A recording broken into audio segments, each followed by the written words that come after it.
something's creeping, it's right outside. So come on in, and don't be shy. We've got ghosts and UFOs. Brace yourself, get ready for the show. Don't be afraid of the dark. The fun's about to start. Nightmares our tales will inspire. Oh, tonight at the Scaredy Campfire.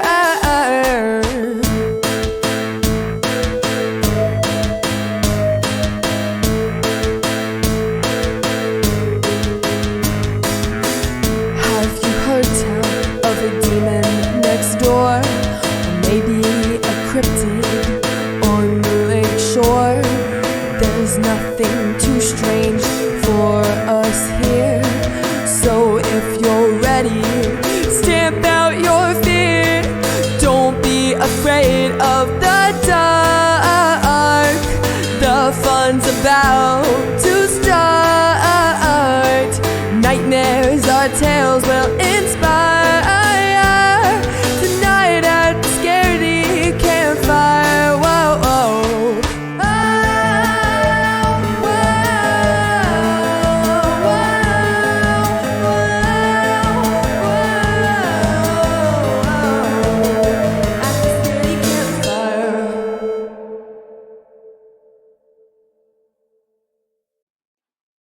Welcome back, campers, to episode 24 of the Scaredy Campfires. Tonight's stories remind us that the past never truly disappears. Some memories cling, some voices linger, and some places hold on to more than just dust. The fire may keep us warm, but it can't keep history from knocking. Tonight's story comes from Reddit user u/Lorna, who thought she'd left the worst of her past behind. A new apartment, a new love, a new life shared online, until the nights began to echo with noises that shouldn't exist. Objects installed too securely to fall began crashing at the same uncanny hour. Her boyfriend, always a light sleeper, seemed locked in some invisible struggle miles away, unable to stay awake as she called for him. Was it paranoia, coincidence, or had something followed her into her new life, waiting until 3 a.m. to make itself known? I live alone in my own apartment, and recently a lot of weird stuff is happening. My boyfriend and I have a long-distance relationship. He lives in America and I live in Germany, and ever since I launched our relationship on social media, I feel like someone put a spell or something on me. Sounds crazy, I know. I have a lot of people who wish bad things on me. My past relationship was extremely abusive, and my ex-boyfriend tried and still actively tries to destroy my life out of hate, and he's in a religious cult.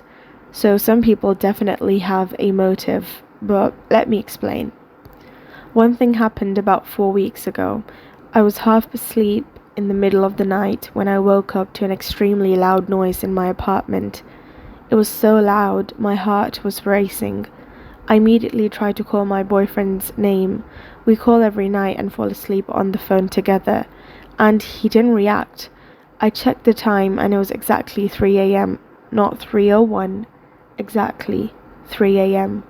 I immediately ran and turned the lights on and tried calling my boyfriend's name through the phone, but he didn't react, which is weird because he is a really light sleeper. Usually he wakes up from me turning around in my sleep, and now I'm basically yelling his name and he's not responding. So I went investigating on my own to find out where the loud noise is coming from, and stepped into the hallway and turned the lights on everywhere. I immediately spotted what made the sound. A mirror that hung on my wall fell down on its face, but the problem is that this mirror can't just fall down without force. It's been installed into the wall that you have to lift it up with your hands off a hook to be able to take it off. You can't just take it off normally, and especially not without force. It's just not possible. Another thing is that the mirror was a gift from one of my ex-boyfriend's friends, who's also part of the religious cult. I didn't touch the mirror and ran back to call my boyfriend's name, but he didn't react. Again, him not reacting is weird. I yelled his name, sent him 1,000 messages. He wasn't answering, so I hung up and called him until he picked up. I explained what happened and he tried his hardest to stay up, but he fell asleep so many times. This is also weird. The next morning he literally told me he felt so frustrated because he tried his hardest to stay up, even turned on the light, sat up, splashed his face with cold water, but his body basically forced him to fall asleep. He said it felt like fighting demons trying to stay awake to be there for me, which, like I said, is never that way. Usually he wakes up from me turning in bed in the middle of the night and can't fall asleep again after that for over an hour. He's such a light sleeper, and once he's awake, it's taking him forever to fall asleep again. The next morning I was so terrified I threw away the mirror. Everything just seemed too weird to me. After the mirror incident, I felt watched. Maybe it was paranoia, but I seriously never this feeling in my life before. I just sat on my bed with all the lights turned on, scared for my life because I just didn't feel alone at all. I felt like there's something or someone with me in the apartment. I was terrified to look into corners of my own room or into my doorway because I was too scared something could just stand there and look back at me. I couldn't fall asleep anymore until the sun came up. And now something happened this night. I'm writing this at 3:57 a.m. my time. I was deep asleep when I heard something falling in my apartment that woke me up. I wasn't sure if I was dreaming that noise or not, but I was immediately scared again. When I checked the time again, it was exactly on point 3 a.m. again. I tried calling my boyfriend's name again, trying to wake him up because I'm scared. Nothing. No reaction. So I just called him again so that his phone wakes him up, and he picked up the phone and was fighting literal demons again, trying to stay up. Fell asleep every 5 seconds, even though his lights are turned on, and he's sitting up trying to help me. It was the exact same way it was last time. So I got up again, turned the lights on everywhere and walked into the hallway, and again, something fell down on my hallway that's not supposed to fall down. My entire jacket with coat hanger fell off my jacket hanger bar that's in my hallway. The jacket didn't just slip off the coat hanger and fell off. No, the jacket was closed, and the entire coat hanger with the jacket still on, laid on the floor. Mind you, this also just doesn't happen naturally unless you don't pick it up yourself from the bar. There's no way this entire thing just falls off. The coat hanger is so arched that there's no way it can just fall off without actually someone picking it up and dropping it. Maybe I sound like a crazy person, maybe I'm just getting paranoid, but ever since I made my new relationship public, weird things and scary things like the mirror incident happened that I can't just look at as coincidences. I hope someone can help me. To this day, the pattern continues. The hour, the noise, the silent presence just beyond sight. U/Lorna Lorna wonders if she's losing her mind, or if someone or something is tearing through the veil she tried so hard to build between past and present. Maybe it's a curse. Maybe it's only coincidence. But the timing, the dread, and the way even her boyfriend's body seems to falter at the exact same moment leaves a question burning at the edge of her nights. What really wakes at 3 a.m., and why does it keep reaching for her? Tonight's second tale drifts to us from an anonymous Reddit user who shared a story that began 20 years ago. At 19, he stepped aboard his third ship, expecting the usual hard work and long hours at sea. What he found instead were whispered warnings about a ghostly presence named Thom, strange knocks in the night, and an atmosphere so heavy it pressed against the lungs. He didn't believe in haunted ships, but some ships don't scare what you believe. They make believers out of everyone who sails them. It happened 20 years ago. I was 19 and it was my third trip to sea. From the moment I joined, other crew are talking about the ship being haunted. I think I first heard about it in the crew mess. You eat on long benches and there's several conversations going on at once. I heard someone mention a ghost and someone else call bullshit. They must have seen me look over and they asked, "Hey new boy, how about you? Do you believe in ghosts?" And I said, "No." And they just smiled and said, "You will soon." I thought I was going to be getting pranked somehow. Being the new lad on board, it wouldn't be uncommon to be the butt of practical jokes. So I think I just ate my meal and went about my day. So a couple of days later, when my cabin door gets knocked late at night and nobody is there, it's not too much of a surprise. I imagine I'd have said something like, "Oh no, you got me," and carried on with my night. That happened again and again in the following weeks. I couldn't tell you how many times exactly because I was really paying it no mind besides finding it mildly annoying. I figured whoever it was would find something better to do if I just ignored it. But one day, I was getting dressed right by the door when it got knocked. I probably smiled and I thought I would catch them for sure now. I swung the door open so fast that there was no way anyone could get away. I should have been face to face with them, but still, there was no one in sight and no sound of running. That's when I first started believing something else was going on. One of my jobs on the ship was a lookout. Mostly you do what you'd think and stand on a bridge wing or on the monkey island above the bridge with a radio and spot ships with binoculars, but once an hour you have to make rounds of the ship and make sure everything is good. No cargo falling over or fires or anything. One night it's like 2 a.m. and I'm making rounds.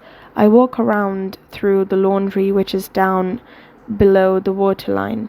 All low down areas of the ship have watertight doors which are controlled either manually at the door or from the bridge. As I enter the laundry, the watertight door I just walked through starts to close. There's an alarm that goes off as it closes. I radio the bridge and ask the officer on watch if he's closing it. That would have been super unusual to do for no reason and dangerous. He replied no and said his panel was saying it was open. It would flash amber if closing, so the only other place it could be controlled from was right where I was standing. I grabbed the lever and turned it to open. Opening requires you to stand and hold the lever till it's fully open, so I do that and the alarm turns off. I carry on walking and 2 seconds later it starts closing again. So I radio the bridge again and the officer tells me there must be an issue and to leave it and the engineers will check it in the morning. So I walk on through the laundry. By now the first door is shut. I get to the middle of the room and the next watertight door starts to close ahead of me. By design they are independent systems. If one fails, the other should still work. So having two faulty is like a ridiculous coincidence. I realize I'm getting trapped in the laundry as there are no other exits. The lights start to flicker and my radio burst static. I'm a little ashamed to say I panicked. I fucking legged it and jumped through the closing door, which is extremely dangerous since every year people get crushed in them. It's hard to explain, but I just knew something paranormal was happening. It wasn't just the lights, the static, and the doors. The atmosphere in there was thick and oppressive. I'm not sure I felt watched exactly, but I certainly only felt a presence. After that, I never went in the laundry alone at night. I'd check from one end, then go up a deck, through the accommodation, and back down the stairs the other side. All my laundry got done at busy times when I knew other people would be there. Another night I made rounds and everything was fine. I went back to the bridge and all the lights were on. They are supposed to be off at night. The second mate who I was on watch with was white as a sheet and visibly shaking. He was holding a cup of tea that was sloshing all over from his shaking. I asked him if he was okay and he told me a few minutes earlier he thought I came back because he heard someone walk up next to him. He asked, "All good?" and got no reply, so he turned to look at me and instead he sees this full body apparition of an old guy he doesn't recognize, who's looking incredibly angry and is like 2 foot from his face. He literally fell off his chair, and when he looked again, the man was gone. So he switched on all the lights and tried to make a tea, and that's when I came back. Now, of course, you don't go discussing this stuff with the shipping company, or HR are going to wonder if you are mentally well enough to be aboard a ship. But still, the stories get swapped between crew members on the crew bar. I don't remember all the stories, but I remember the chef said he saw an angry-looking old man over his shoulder when he opened a stainless steel fridge. It was like a mirror on the inside, and it was in the reflection that he saw the man. The chef was a no-nonsense guy, and I had previously heard him laughing at the ghost stories and calling them total bullshit. So seeing him fearfully whisper, eyes nervously darting around while he recounted his experience, is something that subsequently stuck with me. The light switch for my cabin would be reached from my bed, so I could go to bed, then turn my light off. My cabin had no porthole, so pitch black with light off and probably just a little light from like chargers and things on laptop, etc. So one night I went to bed and turned the light off and I could see a figure stood in the middle of the room. I didn't actually freak out immediately as I was probably a bit drunk and I figured my eyes were just adjusting and playing tricks on me. So I sat there waiting for this figure to resolve itself into something benign and totally normal. But then the figure sat down on the bed on my legs. I sat bolt upright and started swinging at it, but I didn't hit anything. My eyes were adjusting better now and I could even see where the bed was getting pressed down by something and the weight was literally on my lower legs. I tried pulling the duvet, but it was trapped exactly like someone was sat on it. I started repeating "fuck off" while still wildly swinging. After around 10 seconds that felt like an eternity, the figure stood up and vanished. When I've told the story before, people have said it was sleep paralysis, and to that I can say I've experienced sleep paralysis separately, and it was absolutely nothing like this. After that, I started drinking a lot more and slept with the light on, or just stayed up reading. Sometimes I would not even sleep in my cabin, I'd just pass out in other people's cabins or in the bar, even on the deck of the ship, which turned out was not better, but I didn't know that yet. It was a total blur after that, to be honest, and there was more of the same in terms of seeing shadows and hearing things, but I was too drunk to care. I became borderline alcoholic. Actually, I had to sort my excessive drinking out when I got home, but anyway, on to the last substantial thing that happened.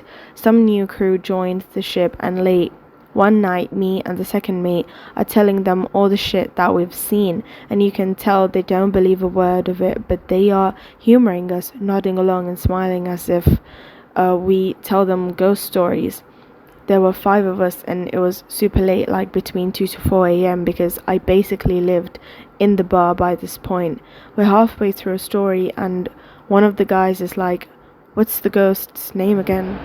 "Tom John, is it?" And we were like, "No, it was John Thom." And he says, "Are you sure?" Because like the others said Tom John, and he's smirking because he clearly didn't believe us. And the second mate got angry and said, "It's John Tom, okay? John fucking Tom. John Tom." And the guy he's talking to goes from smirking to like open mouth shock, and I'm thinking, okay, don't shit yourself, mate. Thinking he's just worried about the second mate decking him or something. And then the other guy starts just staring at something behind us and lowering their beers, and I realize the first guy isn't looking shocked at the second mate but at something behind him. So I turn around and there's just a Henry Hoover vacuum cleaner floating by itself in the middle of the bar. We all see it, and it just hangs there for a few seconds and then gets thrown sideways with force and hits the bulkhead. Half the guys get up and just noped it out of there. The second mate just said "fuck off" in like an incredulous manner, and we just carried on drinking because where are you going to run off to a haunted ship? Years later, the voyage still haunts him. Knocks at his cabin door, flickering lights below deck, a presence sitting on his legs in the dark, a vacuum cleaner floating across the bar as a name was spoken: John Tom, John Tom, John Tom. Was it mass hysteria, seafarers' superstition, or did something truly stalk the decks of that ship, unseen but not unfelt? Even now, the storyteller admits he drinks less, but still dreams of steel corridors and closing doors. Some voyages end when you step back on land. Others follow you, tide after tide, whispering your name in the dark. That ends episode 24. What was then often reaches into now, leaving echoes that refuse to fade. Until we meet again, listen carefully. Some whispers belong to more than memory.